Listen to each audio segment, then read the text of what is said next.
This is episode 1 of a 10-episode series where we will study in depth Joseph Schumpeter's monumental 1939 work, Business Cycles, a theoretical, historical, and statistical analysis of the capitalist process. Welcome to the deep dive. We are, I think, embarking on a really significant intellectual journey today. We're dedicating ourselves to a text that even now remains, well, it's controversial, it's foundational, and it's relentlessly challenging. It absolutely is. And, before we can even begin to grapple with the mountains of statistical analysis or the historical phases he details. That's all the booms and busts. Exactly. All of that. Before any of that, we have to grasp his revolutionary starting point. The entire argument rests on this initial setup. It's a philosophical setup, really. It is. That's absolutely right. I mean, Schumpeter's Business Cycles, it's not just a book about economic fluctuations. It is, first and foremost, a kind of methodological manifesto. Right. It forces you, the listener, and us, as we go through it, to become philosophers before we can even think about being economists. So our mission in this first deep dive is to really unpack that conceptual framework.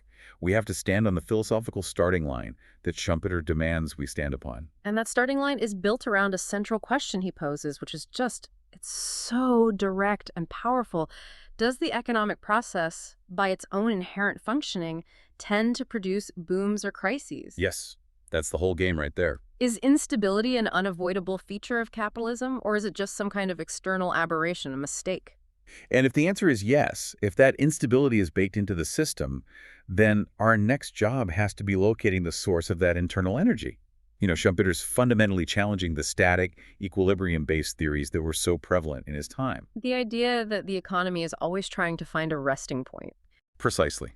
He's telling us that the first, most crucial intellectual responsibility we have is to rigorously separate two categories of influence. You have the forces that act from within the economic organism, and then you have the shocks that act from outside. It seems like such a necessary, almost obvious step. Separate the internal drivers from the external shocks. It does seem obvious. But his whole critique suggests that in practice, especially when people try to understand historical crises, that distinction just gets thrown out the window. Yeah. So why does he insist this line has to be drawn so sharply? Because if we fail right there at that first step, the entire study of capitalism it collapses into confusion. It becomes a list of events. Exactly. If every single fluctuation, every recession, or, every period of growth can just be chalked up to, a war breaking out. A presidential election, a new tariff policy. Then you're left with a system where capitalism itself has no inherent mechanism. It's just this passive sponge, just reacting to whatever forces hit it from the outside. So he's looking for the engine? He is determined to find the self-driving engine of the capitalist process. And without that rigorous distinction, he argues, any kind of statistical analysis becomes basically meaningless, and any real philosophical inquiry is it's impossible. Okay, let's really get into this preliminary task, this necessary abstraction. Schumpeter insists that we have to treat external factors as data. What does he mean by that exactly? He means we have to accept them as given. We can't fully explain them with economic theory because, they don't come from economics. They originate in other fields of reflection like politics or geology or social psychology. They're outside the scope of our specific economic analysis. So we acknowledge them, we see their effects, but we have to sort of quarantine them intellectually. That's a perfect way to put it. We quarantine them. And, Schumpeter provides the ideal, completely unambiguous example to make his point. The Tokyo earthquake. The Great Tokyo Earthquake. That event, obviously, had a profound effect on the Japanese economy, but no serious analysis, nobody, would attribute its devastating consequences to the industrial system of Japan itself. Of course not. It was a shock delivered to the system, not by the system. Exactly. It's purely external.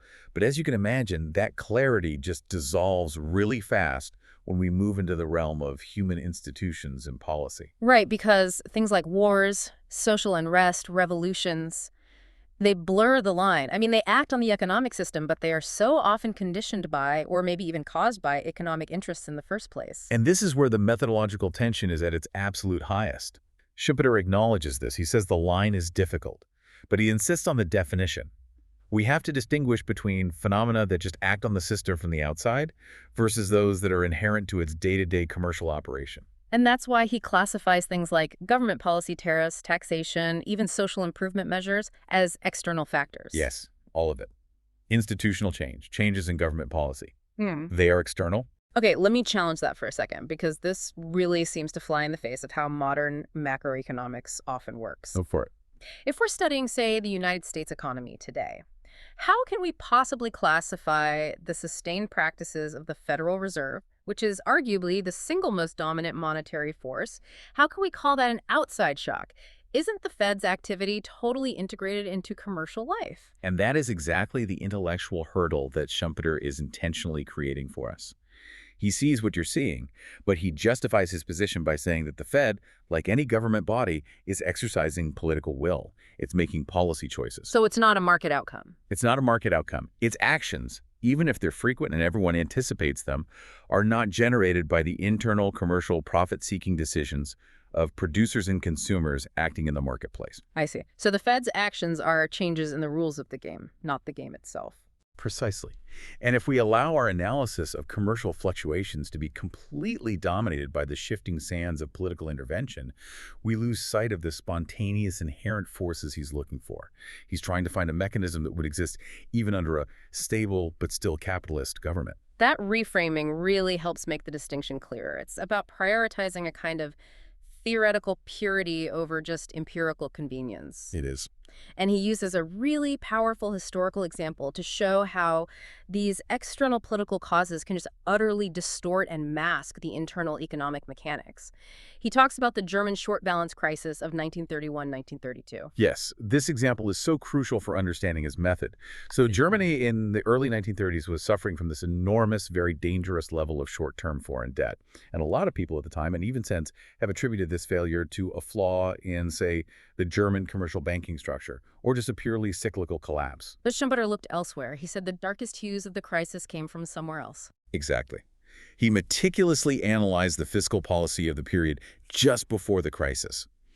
And he pointed out that steadily increasing public expenditure and the methods used to finance it, specifically very heavy, poorly structured taxation, were essentially taxing away the accumulated working capital of the country. Wow. So the government was draining the system of its own internal liquidity. That's exactly it. He estimated it was something like 5 to 6 billion marks annually that would have otherwise been accumulated domestically inside German businesses. And what was the immediate consequence of a policy like that? Well, think about it. If that domestic capital had been allowed to accumulate, so if the government had not intervened politically through these fiscal means, the domestic interest rate would have been substantially lower. Okay. And more critically, Germany would have had enough internal capital to finance its own working capital needs.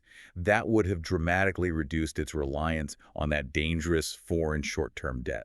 So the crisis wasn't just a market failure.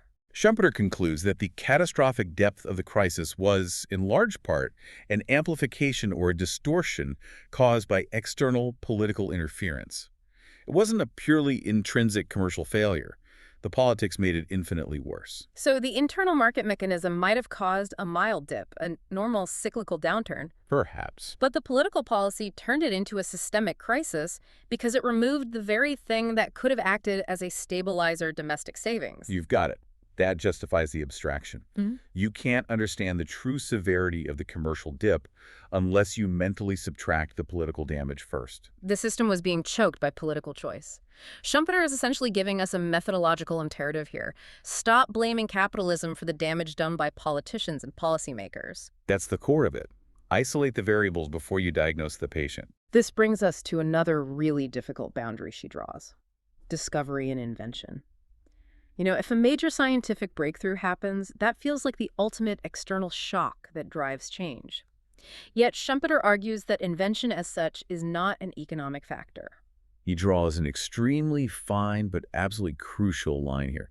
It's the line between the invention or the discovery itself and the act of realization. Okay. The invention, on its own, is just data. It's a fact.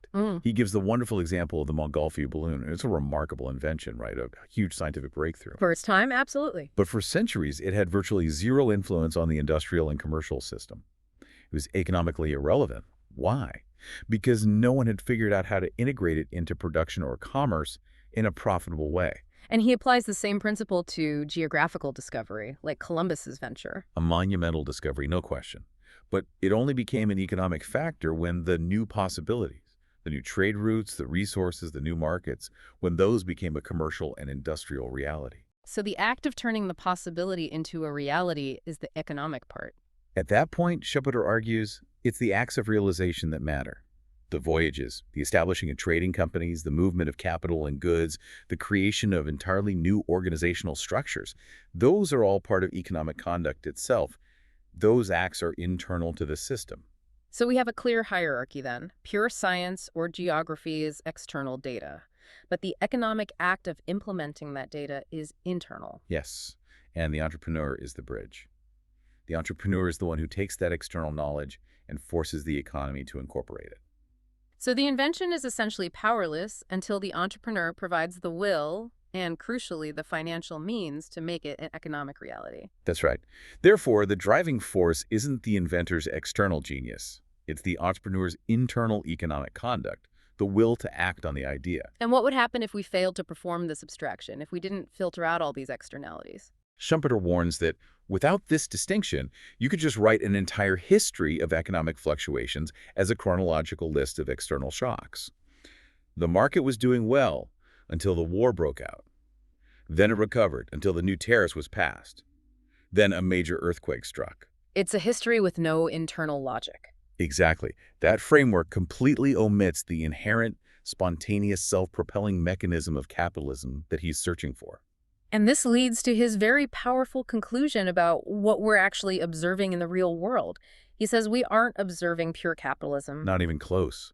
We're observing what he calls distorted capitalism. It's a system covered in scars. Scars inflicted by political configurations, by protectionism, by subsidies. Give some examples, right? He does. He cites industries like European sugar beet production or global shipyards, which he argues might not even exist at all, or at least not at that scale, in a purely commercial environment. They're propped up by policy. They're creatures of policy. And this pervasive distortion, he concludes, makes any attempt to deduce fundamental economic laws purely from statistical material, just from the raw, unfiltered empirical data. He says it's absurd. You can't find the signal in all that noise. You can't. You need a theoretical norm first, a benchmark against which to measure all of these distortions. And that brings us perfectly to the theoretical ideal that he has to establish before he can introduce the violent force of change. So to study change, Schumpeter does something counterintuitive. He begins by creating a theoretical world completely without it. He calls this the circular flow, or in German, the Kreislauf. It's the static, perfect, theoretical norm of an economy that's in a state of continuous renewal.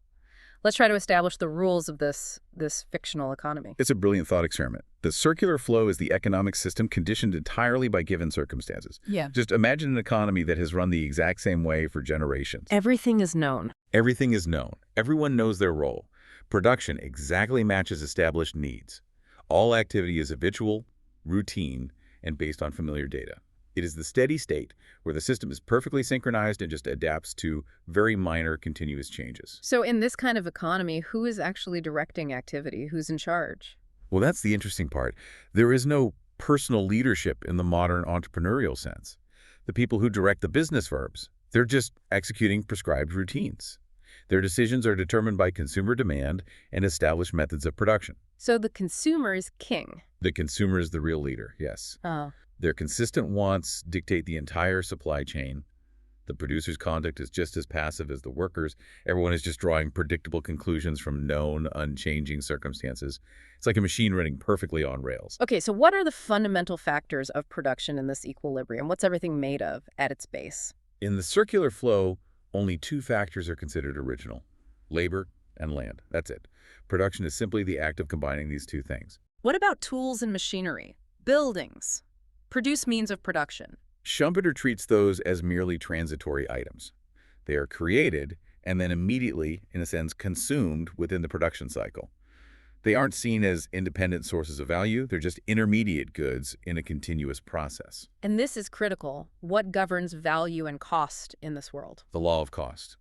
And it reigns supreme and with absolute strictness. The value and the price of any product must exactly equal the value and price of the means of production that went into it. So the cost of the labor and the land services. Exactly. There can be no surplus. No profit is possible.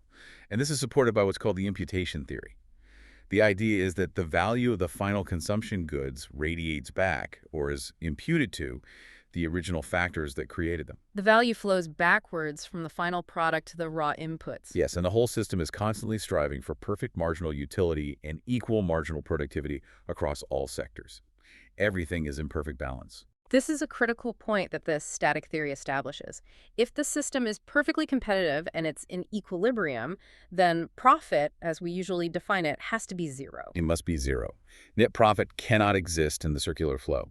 Any temporary gain that a producer might realize, say they find a slightly more efficient way to combine labor and land, is immediately competed away. How does that happen? Well, other producers see the tiny surplus, they rush in, and they start bidding up the price of the necessary means of production, the labor, the land, until that surplus just vanishes. Any residual gain you might see is just a payment for a specific scarce service or a risk premium. It's not a permanent net surplus over cost. So profit in the static state is just a symptom of a momentary imperfection. A momentary imperfection that is very quickly corrected by the system's own adaptive power. And this absence of net profit is then paralleled by the absence of productive interest. This is maybe the most difficult concept of the circular flow for listeners who are steeped in modern finance. Why is interest fundamentally impossible in this static state? Right, this takes us into some deeper philosophical territory about time and synchronization, an idea that was popularized by the economist John Bates Clark, which Schumpeter really embraces here. Okay. The circular flow, once it's established, is characterized by what he calls automatic synchronization. The key assumption is that the entrepreneur is currently financed by the receipts from the previous cycle of production, which is already complete. So there's no fundamental time gap between putting in the effort and getting the reward, the satisfaction of the want. Precisely. It's a continuous loop. If I am continually replacing my tools and my inputs, the productive apparatus is always yielding results. The economic process is continuous, not discrete. And since money in this world is only a certificate for previous production, it just represents value that has already been created. There's no need for a premium or interest on using present goods productively. There's no inherent necessity of waiting. There is no waiting within the established cycle.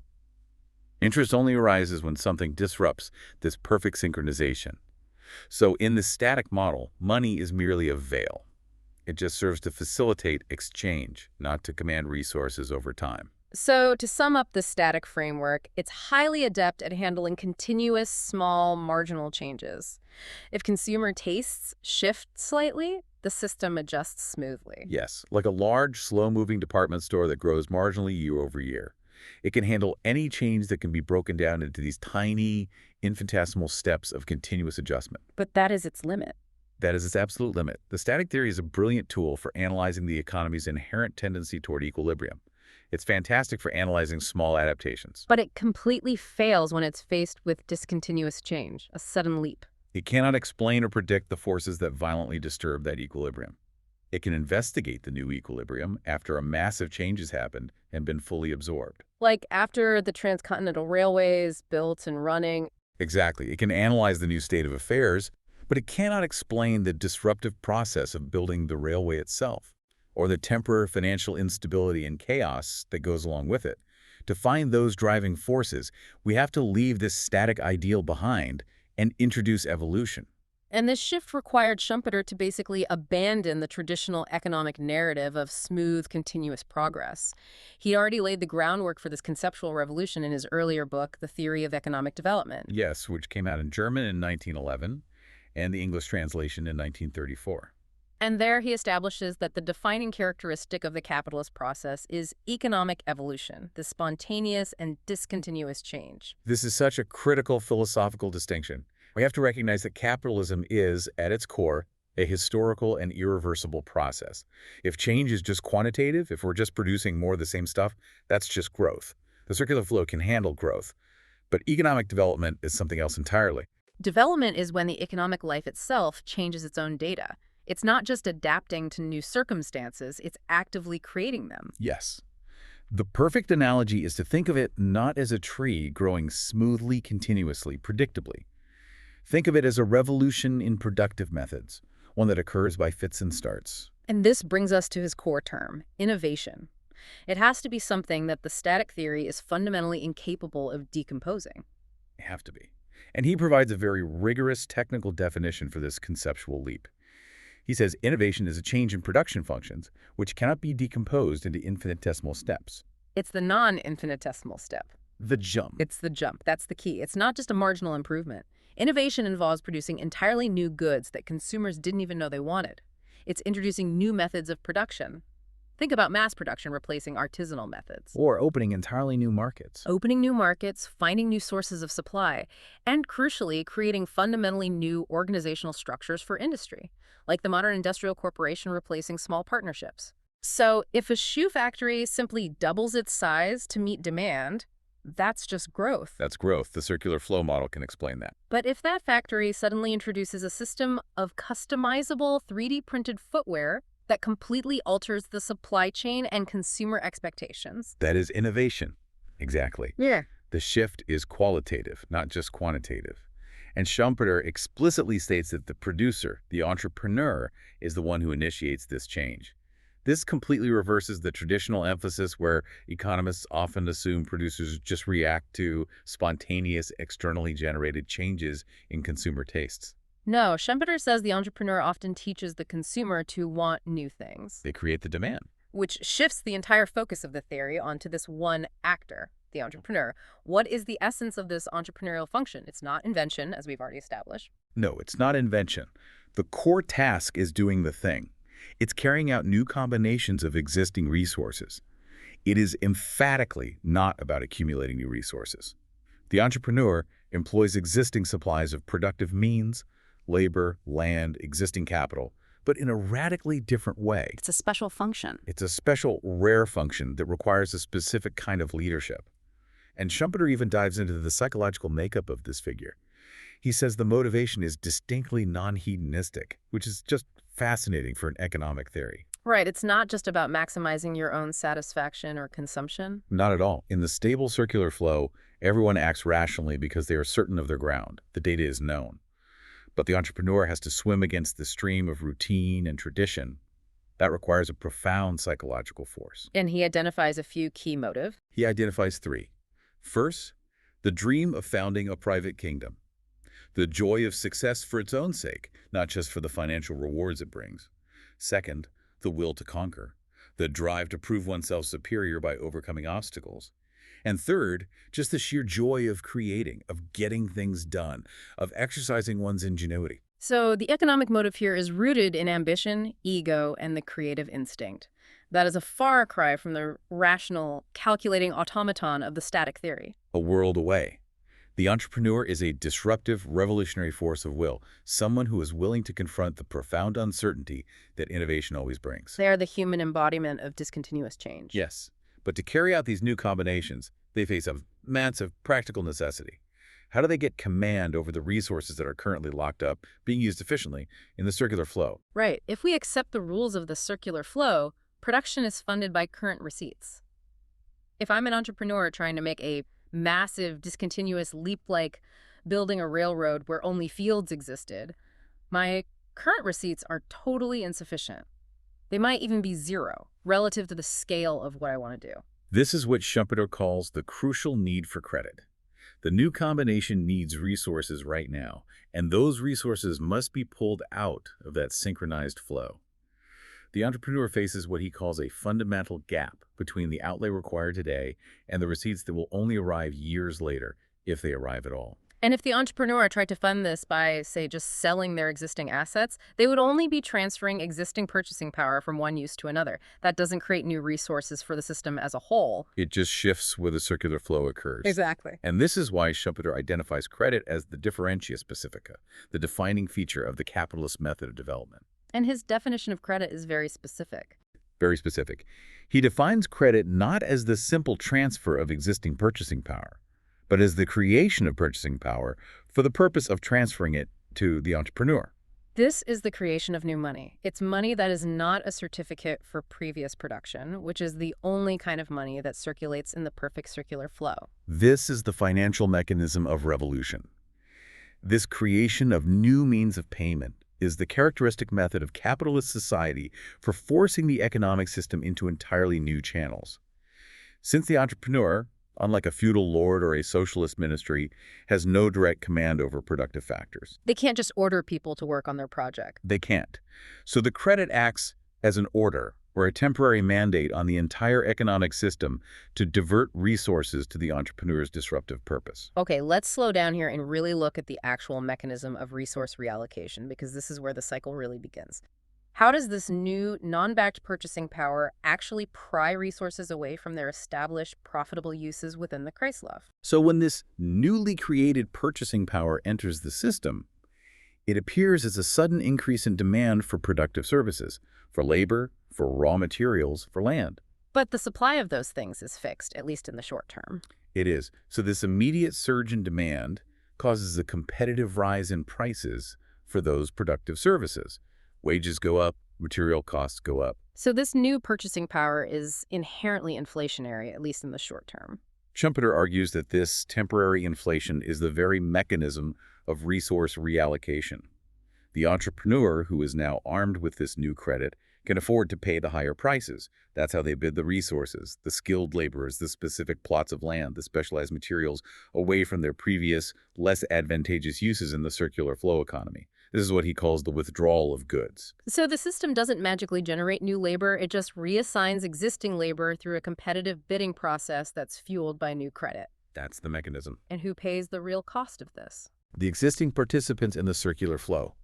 They pay the cost through what amounts to a compression of their purchasing power, because the new money has entered the system before the corresponding new commodities will arrive, maybe years later. Right.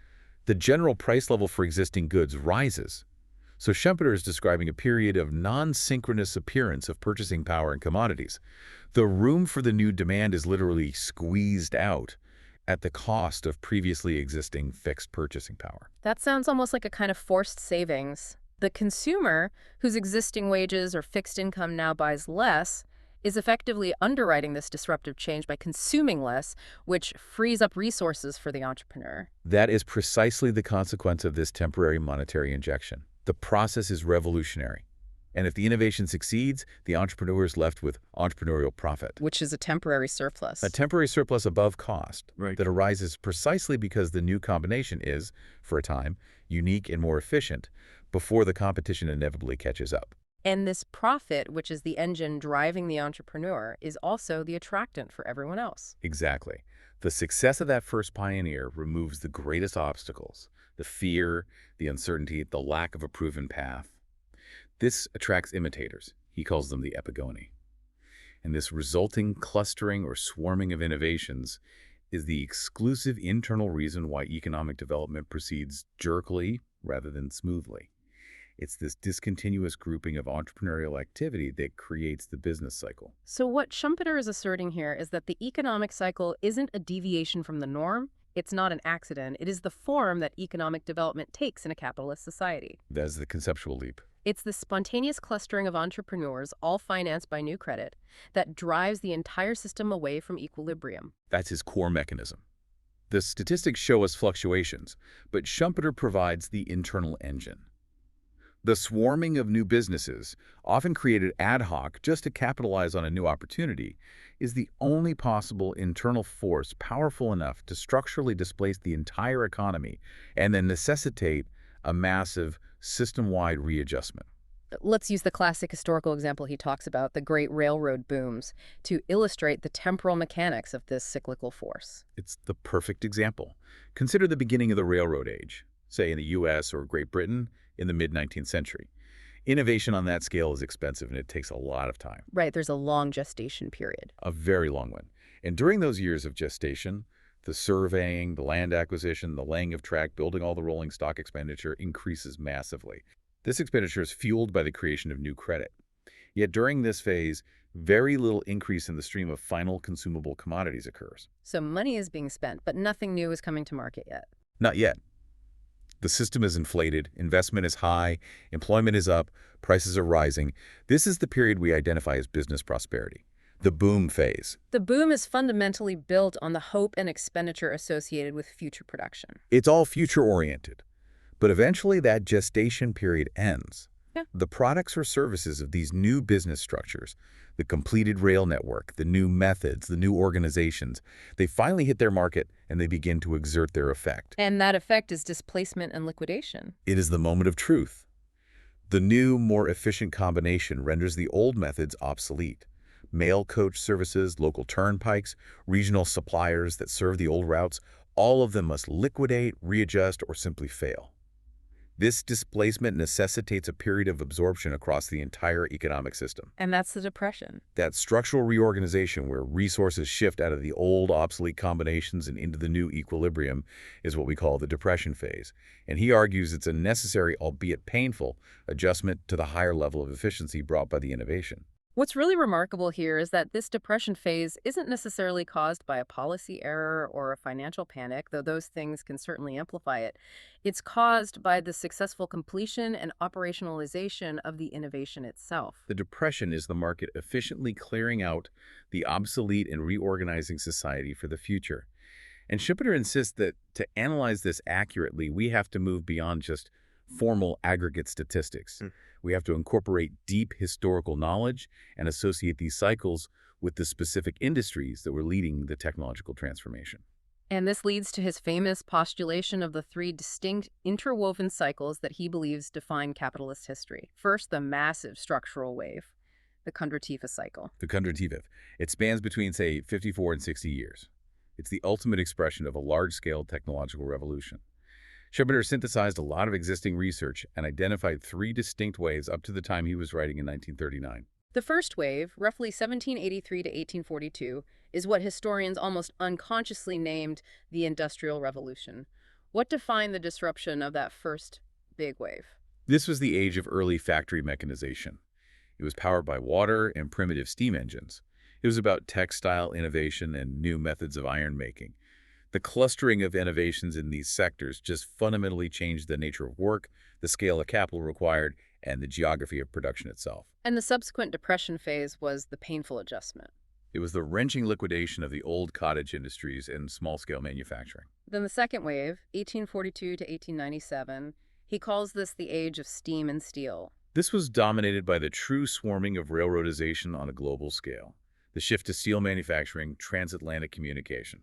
The sheer amount of new credit that was created for rail infrastructure alone fundamentally redefined capital accumulation and spurred booms not just in transport, but in all the related industries, coal, iron, and finance. And the depression of the 1890s, just before the third wave, was the necessary liquidation of that.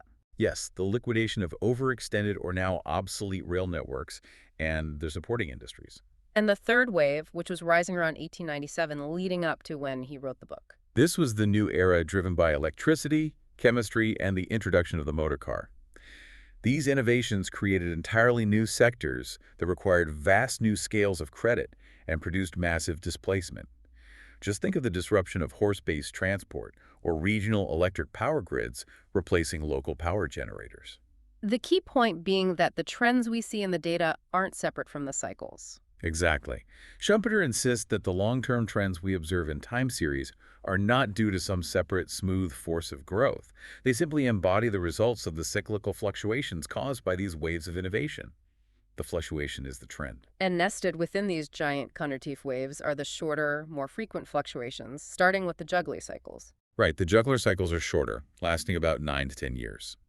Schumpeter observed that the two complete Kondratiev units he studied contained 6 jugglers each, which suggested a kind of structural regularity to him. These cycles are linked to specific industries, but they represent less massive, less systemic transformations than the Kondratievs. They're more about adoption than revolution. That's a good way to put it. They often involve the full adoption and standardization of innovations that were initially introduced during the Kondratiev wave's beginning. And finally, the briefest of the three, what's often called the inventory cycle. The kitchen or crumb cycles. Yes, these are roughly 40 months long. Schumpeter notes that every juggler he observed is readily divisible into 3 of these shorter cycles. These tend to be associated with short-term fluctuations in inventory holding and price expectations.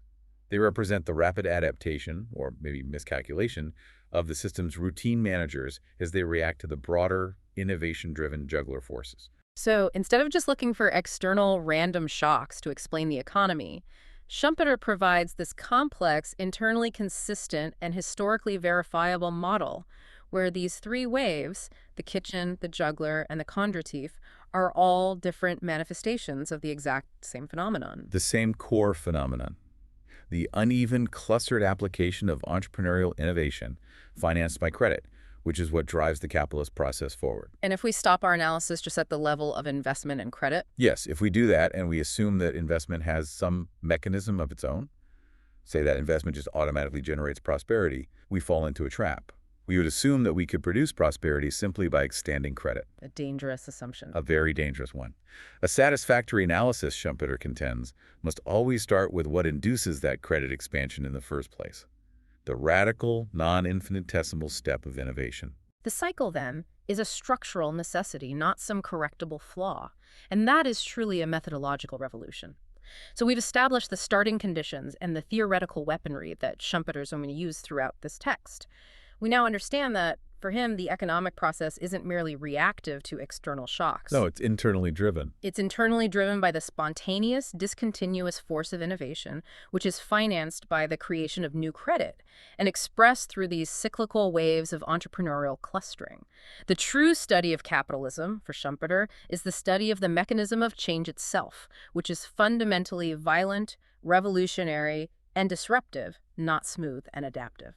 And the immediate, just unavoidable conclusion that Schumpeter forces upon us is that the cyclical disturbance, the boom, the inevitable depression that follows, the liquidation, it's not some regrettable accident that we have to cure. It's the necessary price of economic progress and evolution under a competitive capitalist system. It's the method. It is the very method by which competitive capitalism spreads an improvement, displaces the obsolete, and then reaps the social harvest of that efficiency, often in the succeeding depression. Which raises an important and I think a deeply provocative question for you, the learner, to consider as you process this first chapter. If the process of innovation is inherently discontinuous and disruptive, and if that leads to the necessary liquidation and unemployment of the depression, then what does this imply about the efficacy or even the ethical legitimacy of government policies that are designed specifically to smooth out the cycle, to prevent the very liquidation that innovation demands? That is the confrontation Schumpeter sets up for us. That's the question he forces us to confront as we move deeper into his theory. In our next episode, episode 2, we will delve into the structural foundation of this work. Chapter 2, where we will define the theoretical norm of the economy and examine how imperfect competition, friction, and the fallacy of aggregates break the simple equilibrium model.